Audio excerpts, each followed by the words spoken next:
తాజా 30 హిందూ ధర్మశాస్త్రం ఎన్నో రకాల నియమ నిబంధనల్ని సూచిస్తుంది. వాటిలో ఒకటి గడప మీద నిలబడద్దు అనేది. ఎందుకు గడప మీద నిలుచోవద్దని చెప్తారు? ఒకవేళ నిలుచుంటే ఏమవుతుంది? ఈ ప్రశ్నలకు సమాధానం చూద్దాం. గడప మీద నిలబడమే కాదు, కూర్చోవద్దని కూడా చెప్తారు.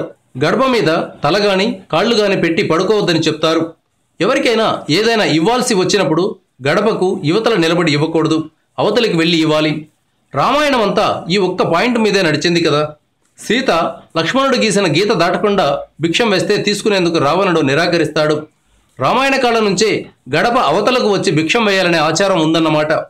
గడప యువతల నిలబడి ఎవరికైనా ఏదైనా ఇస్తే సుఖశాంతులు కోల్పోతారని చెప్తారు. లక్ష్మీదేవి గడపలో కొలువై ఉంటుందని అంటారు.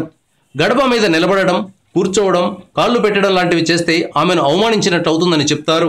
ఇలా చేయడం వల్ల లక్ష్మీదేవి ఆగ్రహానికి గురై ఐశ్వర్యాన్ని కోల్పోతారని అంటారు. అలాగే గడప అవతల నుంచి ఎవరైనా ఏదైనా ఇస్తే గడప యువతల నుంచి తీసుకోకూడదు, బయటకు వెళ్ళి తీసుకోవాలి.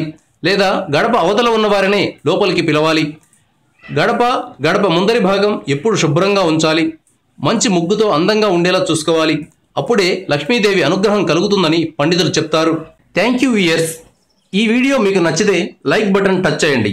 తాజా 30 ఛానల్కు సబ్స్క్రైబ్ చేయండి. మీ మిత్రులకు షేర్ చేయండి.